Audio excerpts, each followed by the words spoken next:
한 주간 평안하셨습니까? 여러분들 이렇게 뵙게 돼서 반갑습니다. 오늘도 여러분에게 때를 따라 오늘 꼭 필요한 은혜를 여러분 가운데 부어 주실 줄 믿습니다. 자, 오늘 본문에 보니까 그러므로라는 단어로 시작합니다. 이 앞의 내용과 연결하는 접속사입니다. 우리가 지난주에 살펴본 하나님 나라의 법칙 기억하시나요? 낮아짐, 우리가 낮아질 때 하나님이 높여주신다. 낮아짐과 높임입니다. 그 법칙을 가지고 우리가 어떻게 살아야 할까요? 오늘 본문은 12절 끝부분을 보시면 이렇게 살라고 말씀합니다. 구원을 이루라. 구원을 이루라. 한번 따라하실까요? 구원을 이루라. 자, 오늘 우리가 주목해 볼 단어가 구원이라는 단어입니다. 한번 따라하십시다. 구원. 이 소테리아라는 원어를 사용하고 있는데요. 이 구원이라고 하는 단어는 크게 두 가지로 설명할 수 있습니다. 우리가 흔히 구원을 받았다라고 말하는 그런 차원에서의 구원은 영적 구원, 다르게는 칭의적 구원이라고 이야기를 합니다. 영적 구원이라는 것은 무엇이냐면 인간은 태어나면서 죄성을 가지고 태어나기 때문에 점점 죄 가운데 살다가 죽음을 향해 가죠. 그리고 죽음 후에는 심판을 받게 되어진다는 것이죠. 그 심판은 영원한 형벌 지옥을 말합니다. 그런데 예수 그리스도께서 우리 인간의 죄를 대신해서 죽으셨습니다. 이것을 대속적 죽음이라고 얘기하죠. 근데 그 죽음을 받아들이고 믿고 받아들이는 사람들은 순간적으로 구원을 받습니다. 죄의 용서를 받는다는 말이죠. 그래서 이런 걸 가리켜서 영적인 구원, 칭의적 구원이라는 것은 하나님의 자녀가 된다는 거죠. 우리가 믿고 예수 그리스도를 받아들이게 될 때 그때 하나님의 자녀가 되는 권세를 얻게 되는데, 이런 차원에서 칭의적 구원 또는 영적 구원이라고 말합니다. 자, 우리가 영적 구원을 이렇게 받으면 끝납니까? 아니죠. 그 다음에 구원이 있습니다.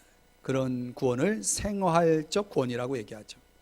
또는 다른 말로 성화적 구원이라고 얘기합니다.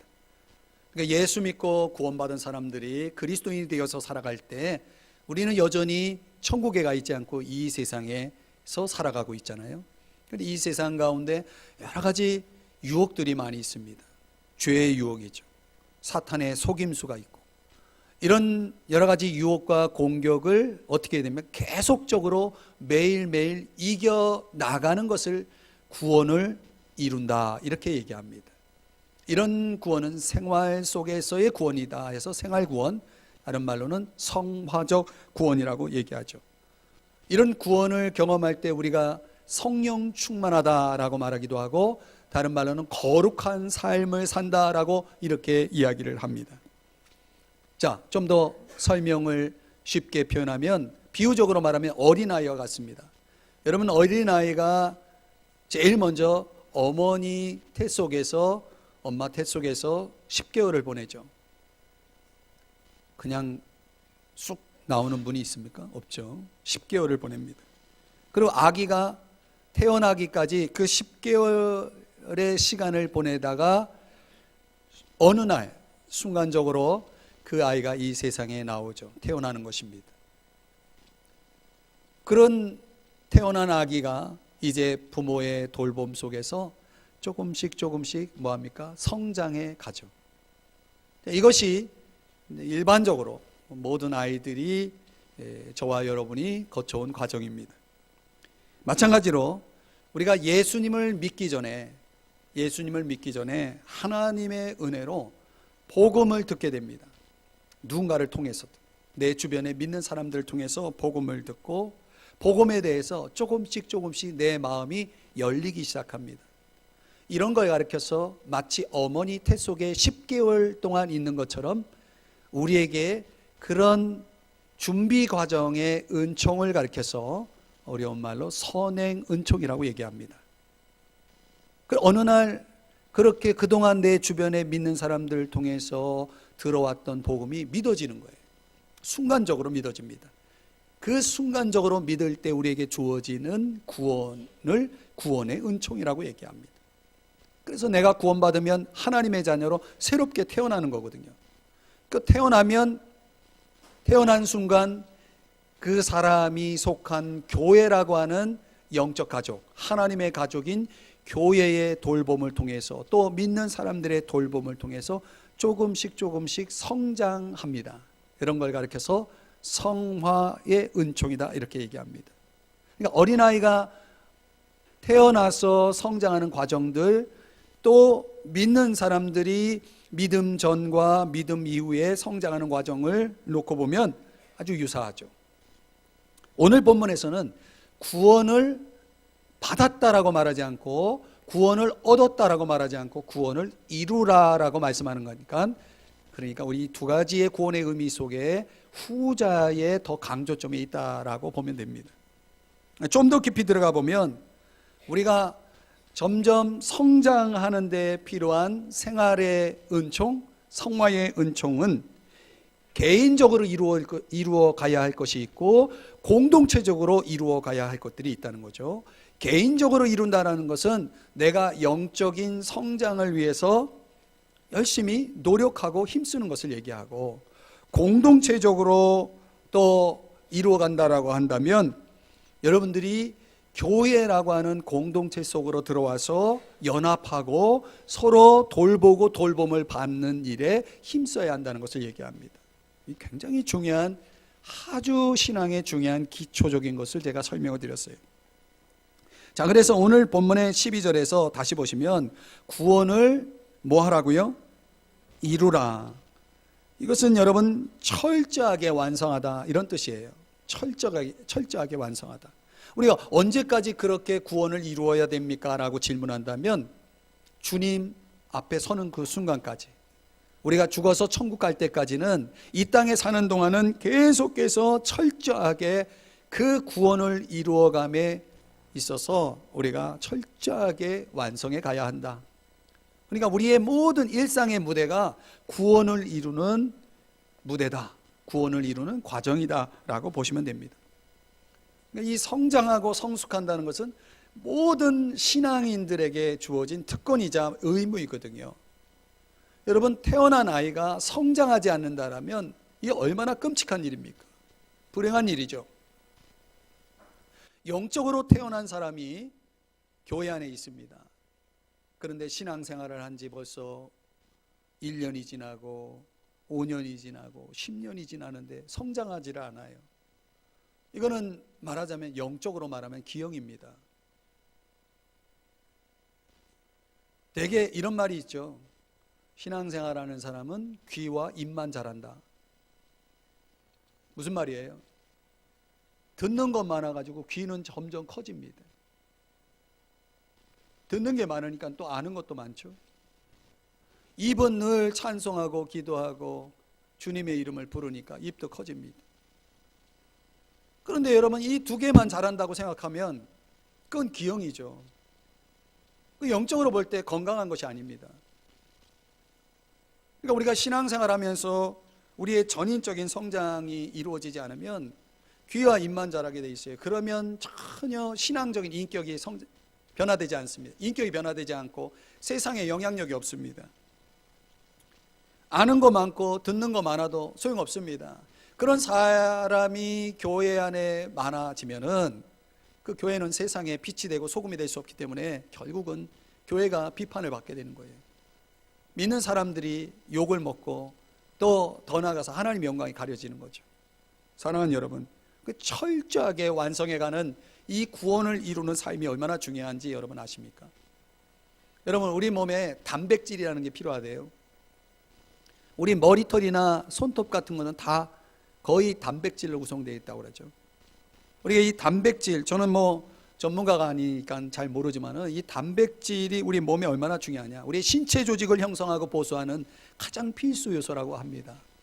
여러분, 뼈, 피부, 피 이런 것들이 다 단백질 요소를 통해서 그렇게 우리 안에 형성되고 또 보수되는데, 이 중년이 되면, 나이가 되면은 자꾸 근육이 감소된다고 그러죠. 이게 다 뭐냐면 단백질이 필요해서, 단백질이 부족해서 그런 거래요. 그러니까 그런 것들을, 단백질을 보충해서 근육이 더 감소되지 않도록 그걸 보완한다고 하죠. 뭐 그것만 가지고 안 되죠. 또 운동도 해야 되고 여러 가지 요소들이 필요한 거죠. 그런데 여러분, 우리 몸에 이렇게 단백질이 중요한 것처럼 영적인 단백질이 우리에게 중요한 거예요. 우리가 구원을 이루어가기 위해서 우리에게도 필요한 것들, 이런 영적 단백질 같은 것, 그런 요소들이 우리에게도 있어야 한다는 거죠. 그게 도대체 뭐냐는 거예요. 그러니까 오늘 바울은 본문에서 세 가지를 우리에게 가르쳐 줍니다. 그 세 가지의 영적 단백질은 꼭 우리에게 있어야 됩니다. 첫 번째는 복종입니다. 한번 따라 하십시다. 복종. 12절에 보면 복종하여 구원을 이루라, 이렇게 말씀을 하고 있습니다. 무엇에 복종하라는 말입니까? 오늘 본문에는 말하고 있지 않지만 당연히 하나님 말씀이죠. 하나님의 복음에 복종해야 한다라는 것이죠. 우리 신앙인들이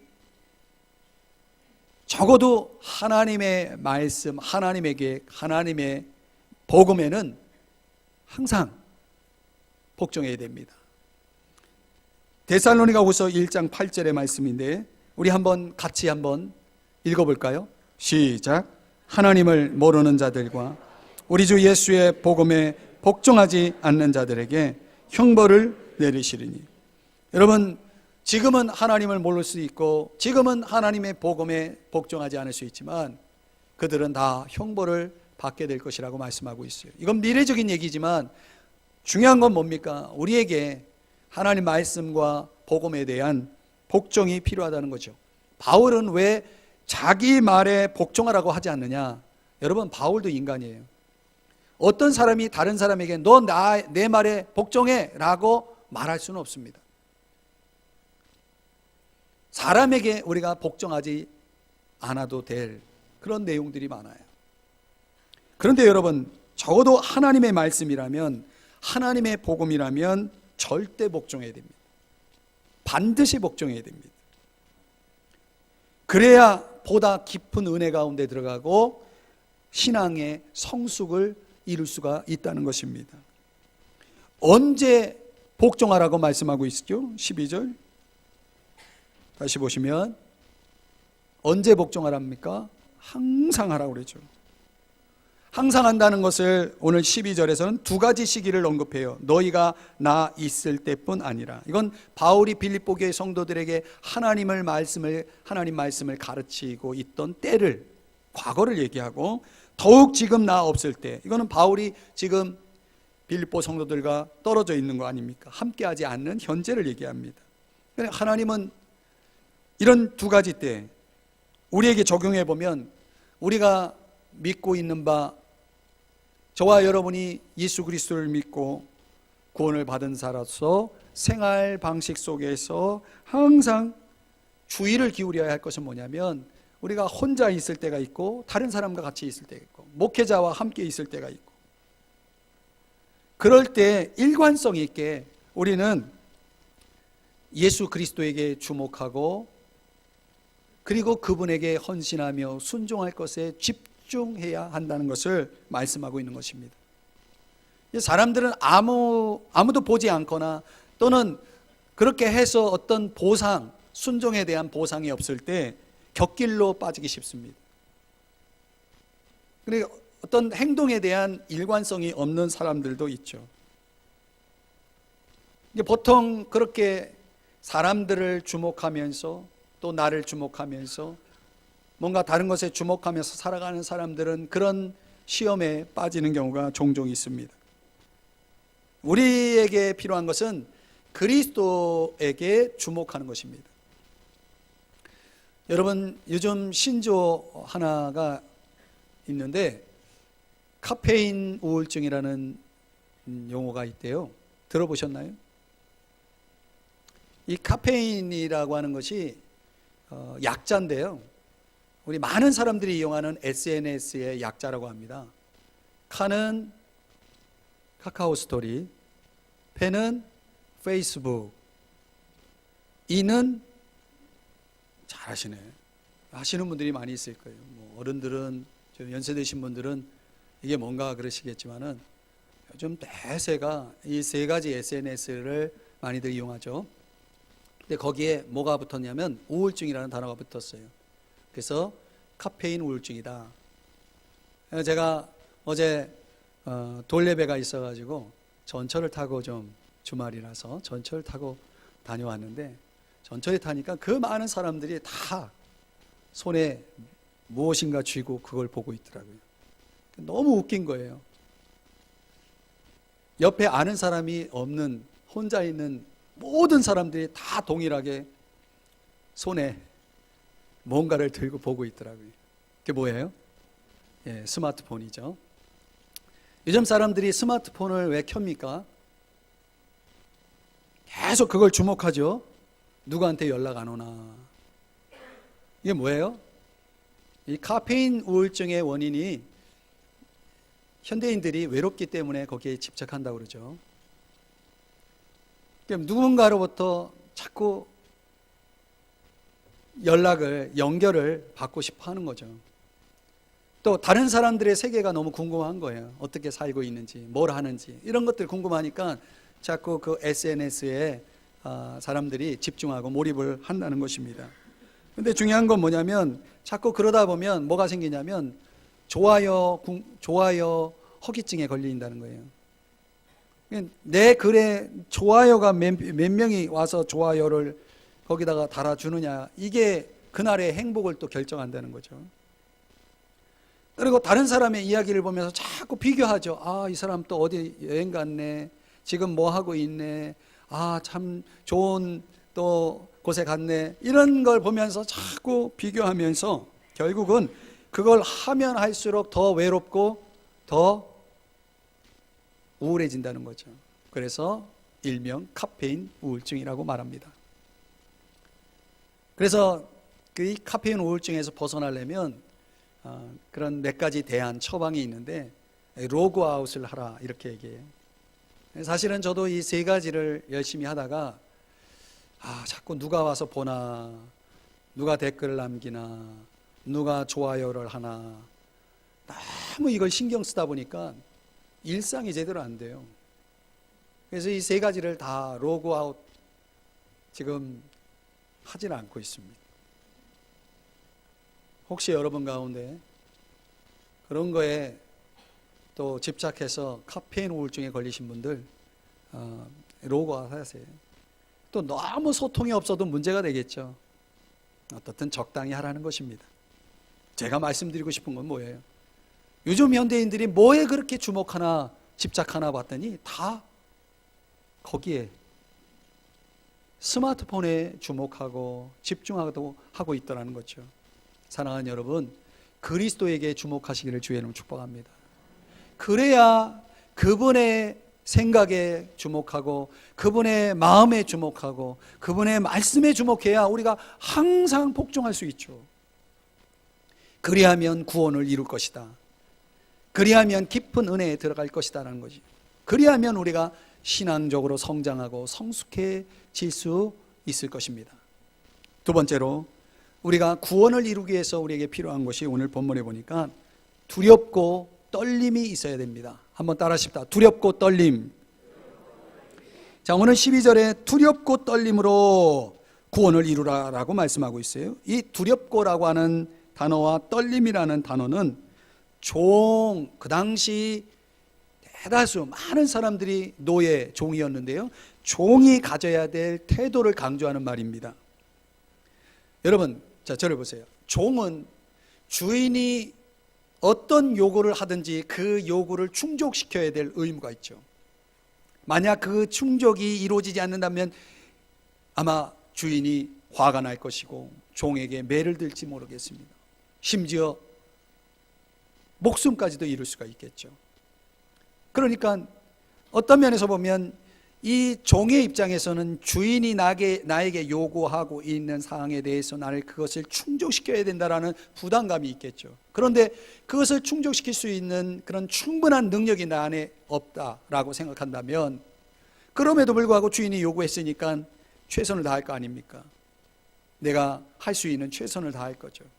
그러나 그것을 제대로 완성하지 못할 것이라고 하는 근심과 두려움은 항상 여전히 남아 있겠죠.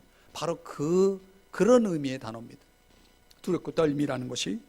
근데 이것이 어떤 가혹하고 잔인한 주인을 향해서 하는 그런 두려움이 아니고 존경할 만한, 경외할 만한 그런 주인을 향해서 두려워한다라는 그런 태도의 의미를 시사하고 있습니다.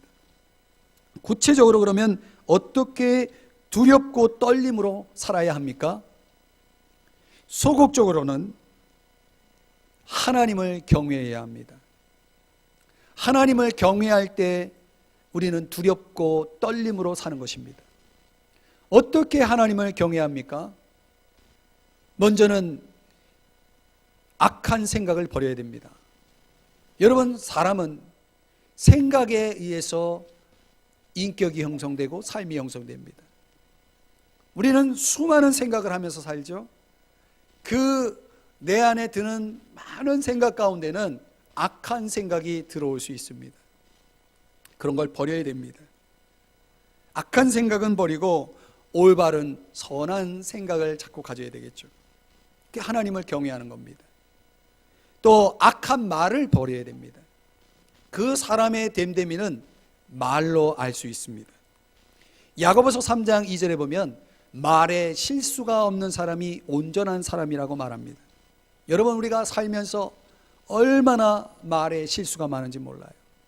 말 때문에 죄를 많이 짓습니다. 그러니까 악한 말을 버리는 것, 이게 하나님을 경외하는 것이고, 하나님을 경외할 때 우리는 두렵고 떨림으로 사는 것입니다. 두렵고 떨면은 내 말 한마디 한마디를 잘 제어할 수 있어야 돼요. 내가 하고 싶은 말 다 하는 게 아니라 말을 제어하면서 신중하게 한마디 한마디 하는 거죠. 이런 게 여호와를 경외하는 것이고 두렵고 떨림으로 사는 것입니다. 더 나아가서 악한 행실을 버려야 됩니다. 나의 유익을 위해서 다른 사람을 이용하면 안 됩니다. 다른 사람의 것을 내 것인 만큼, 내 것만큼이나 귀하게 여길 줄 알아야 됩니다. 공중도덕을 잘 지켜야 됩니다. 다른 사람이 보지 않는 데서도 양심 있게 행동해야 합니다. 근데 우리의 행실이 이런 악한 행실을 버리고 선한 행실에 힘쓰는 것이 여호와를 경외하는 것이고, 이것이 두렵고 떨림으로 사는 것입니다. 그런데 우리는 종종 말로, 생각으로, 행실로 실수를 합니다. 잘못을 범합니다. 그럴 때 우리는 어떻게 됩니까? 다 그런 거야 하면서 그냥 지나쳐 버립니까? 남들도 다 하는데 하면서 변명하며 자기 변명하며 그냥 넘어갑니까? 그러면 안 됩니다. 요한일서 1장 9절에 말씀하는 것처럼 만일 우리가 우리 죄를 자백하면 자백해야 됩니다. 그래서 주님께 용서를 받아야 됩니다. 또한 내가 말로, 행실로 잘못한 대상인 사람이 있다면 그 사람에게 가서 용서를 구해야 됩니다. 잘못은 사람에게 하고 하나님께만 용서를 구하는 것은 이건 성경적이지 않습니다. 위로 하나님께 죄를 고백하고 용서를 받고, 옆으로 다른 사람에게 잘못한 것을 고백하며 용서를 구해서 관계를 회복할 때, 그때 바로 여호와를, 하나님을 경외하는 것이고, 그리고 두렵고 떨림으로 사는 것입니다. 이건 소극적인 겁니다. 적극적으로는 우리는 두렵고 떨림으로 살아야 되는데 어떻게 삽니까? 하나님을 기쁘시게 하면서 사는 것, 이게 두렵고 떨림으로 사는 겁니다. 하나님이 뭘 기뻐하십니까? 여러분들이 경건 생활에 힘쓰는 것을 하나님이 기뻐하십니다. 하나님이 기뻐하시는 뜻을 알기 위해서 우리는 날마다 성경을 읽어야 됩니다. 묵상해야 됩니다. 그렇게 성경을 통해서 하나님이 뭘 기뻐하는지 하나님의 뜻을 깨달아야 됩니다. 그리고 그 깨달은 하나님의 뜻을 가지고 기도해야 됩니다. 그리고 기도한 대로 살아야 됩니다. 이런 걸 가르쳐서 경건생활이라고 얘기합니다. 경건생활을 하지 않고는 저와 여러분은 하나님을 기쁘시게 할 수 없습니다.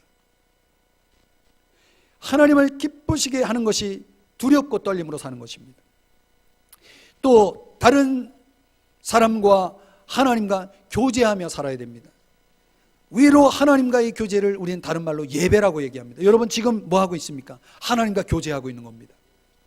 그리고 옆으로 다른 그리스도인들과 교제해야 됩니다. 슬픔도 나누고 기쁨도 나누고 시간과 물질도 서로 나누면서 서로 함께 교제해야 됩니다. 이걸 하나님이 너무너무 기뻐하세요. 더 나아가서 믿지 않는 사람들과도 교제해야 됩니다. 그들이 필요가 뭔지를 여러분이 보시고 사랑으로 섬겨야 됩니다. 그래서 궁극적으로 여러분이 믿는 예수님을 그들도 믿을 수 있도록 도와야 됩니다. 이걸 하나님이 너무너무 기뻐하세요. 두렵고 떨림으로 산다는 것은 적극적으로는 하나님이 기뻐하시는 이런 일들을 행하는 것입니다. 더 나아가서 두렵고 떨림으로 산다는 것은 종말의 때 최후의 심판을 의식하며 사는 것입니다. 여러분, 우리는 언젠간 주님 앞에 서게 될 것이고 우리가 행한 것에 대해서 하나님의 심판을 받게 될 것입니다. 이런 걸 의식하며 사는 것입니다. 베드로전서 1장 17절의 말씀에 보면은 거기 그런 말씀이 나오죠. 각 사람의 행위대로 심판하시는 분이시다. 하나님은, 우리가 믿는 하나님 아버지는 각 사람의 행위대로 심판하시는 분이다. 그러므로 두려움으로 지내라, 이렇게 말씀하고 있습니다. 사랑하는 여러분, 언젠가는 우리의 모든 행위들이 낱낱이 하나님 앞에 밝혀질 것이고 거기에 대한 심판을 받게 될 것이다. 이런 것을 생각하며 의식하며 오늘을 살아가는 사람들이 두렵고 떨림으로 사는 것입니다. 정리하면은 여호와를, 하나님을 경외하고 하나님을 기쁘시게 하고 하나님의 심판을 의식하면서 두렵고 떨림으로 살 때에 저와 여러분은 구원을 이룰 수 있다는 것입니다. 깊은 은혜 가운데로 들어가고 신앙의 성숙을 이루게 된다는 말이죠. 여러분 모두 두렵고 떨림으로 사시기를 주의 이름으로 축복합니다. 마지막으로 세 번째는 구원을 이루기 위해서는 필요한 것은 소원을 행하는 것입니다. 한번 따라하십시다. 소원을 행하자. 13절 말씀해 보면 너희 안에서 행하시는 이는 하나님이시다. 하나님을 어떤 분을 소개하냐면 너희 안에서 행하신다. 우리 안에서 뭘 행하십니까? 두 가지를 행하십니다. 자기의 기쁘신 뜻을 위하여 너희에게 소원을 두고, 첫 번째는 뭐예요? 소원을 갖게 하시는 거죠. 뭔가를 원하게 하는 겁니다. 어떤 소원을 갖게 하는 거예요. 하나님은요, 우리 안에서 어떤 일을 도우시냐면 하나님이 기뻐하시는 것에 대한 소원을 갖게 하세요. 하나님을 기쁘시게 하면서 살고 싶다. 또 성경 읽고 싶다. 어떤 사람은 돕고 싶다. 봉사하고 싶다. 이런 것들이 다 뭐예요? 거룩한 소원이죠. 하나님이 주시는 소원. 우리 안에서 하나님 기뻐하시는 것들에 대한 소원을 갖게 하시는 그런 마음의 소원들이 일어납니다. 저도 2019년을 놓고 기도하면서 몇 달 동안 기도하면서 하나님 2019년을 어떻게 보내야 할까요? 저 개인적으로 또 우리 삼성중앙교회에 그런 목표를 향해서 기도하는 가운데 소원이 생기더라고요.